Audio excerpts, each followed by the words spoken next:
Avant de commencer, posez-vous une seule question.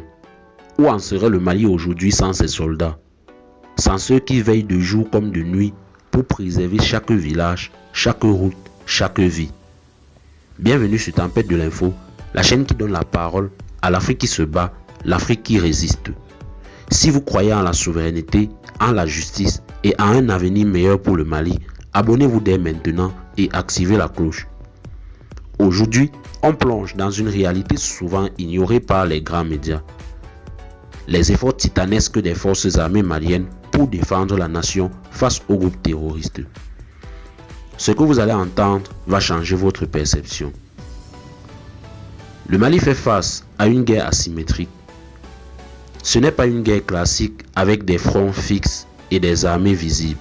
Non, c'est une guerre de l'ombre où l'ennemi frappe puis disparaît. Dans le nord, le centre et parfois même le sud, des cellules terroristes infiltrent les zones rurales, posent des engins explosifs, ciblent les convois militaires et terrorisent les civils. Les groupes terroristes comme le Jenim ou l'État islamique au Grand Sahara changent constamment de tactique. Ils utilisent la ruse, l'intimidation et la peur comme armes principales. Mais ils trouvent désormais une réponse ferme en face. Les forces armées maliennes aujourd'hui ne sont plus les forces armées maliennes d'hier. En quelques années, l'armée malienne a connu une métamorphose remarquable. Nouveaux véhicules blindés, équipements modernes, drones de surveillance et une aviation relancée. Le Mali a fait le choix stratégique de diversifier ses partenariats. Fini la dépendance unique. Aujourd'hui, les équipements viennent de plusieurs pays. Russie, Chine, Turquie, etc. Mais le plus important, ce n'est pas le matériel, c'est le moral. Le soldat malien est plus déterminé que jamais. Il sait pourquoi il se bat.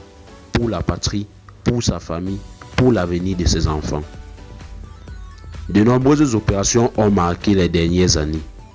Opération Maliko, qui cible les foyers d'insécurité dans le centre et le nord. Opération Kélétigui, axée sur la neutralisation des groupes mobiles. Les actions de sécurisation autour de la boucle du Niger, un point névralgique. Chaque intervention repose sur un renseignement précis, souvent fourni par les populations elles-mêmes. C'est là que la confiance entre civils et militaires joue un rôle crucial. Les frappes ciblées par hélicoptères et drones ont permis de réduire considérablement la mobilité des groupes hostiles. Plusieurs bases terroristes ont été démantelées. Les forces armées maliennes ne font pas que la guerre. Elles reconstruisent aussi.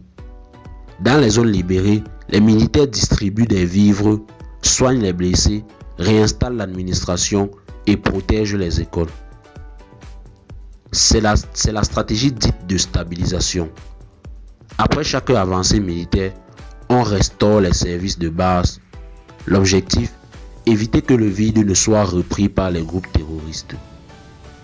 Des centres de santé militaires accueillent même les populations civiles. Cette approche gagne peu à peu les cœurs. Le peuple commence à voir son armée comme une force de protection, pas seulement de combat. Depuis qu'il est à la tête du pays, le colonel Assimi Goïta a recentré les priorités nationales autour de 3 axes: sécurité, souveraineté et autodétermination.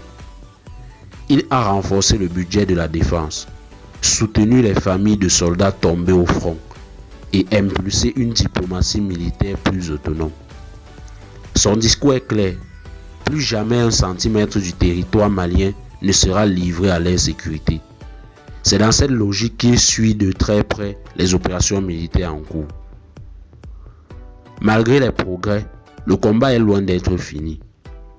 Les groupes terroristes utilisent des enfants soldats, infiltrent des marchés locaux et cherchent à créer des conflits ethniques pour diviser. Ils mènent aussi une guerre psychologique sur les réseaux sociaux, utilisant de fausses vidéos, des campagnes de désinformation et même de la propagande dans certaines mosquées ou radios locales. C'est pour cela que la guerre du Mali se mène aussi avec l'intelligence, l'éducation, la culture. L'armée a besoin du soutien du peuple pour gagner définitivement. De nombreuses localités ont été reprises. Des axes routiers auparavant infréquentables sont désormais protégés. Des écoles réouvrent, des réfugiés commencent à revenir chez eux. Chaque victoire militaire est aussi une victoire humanitaire.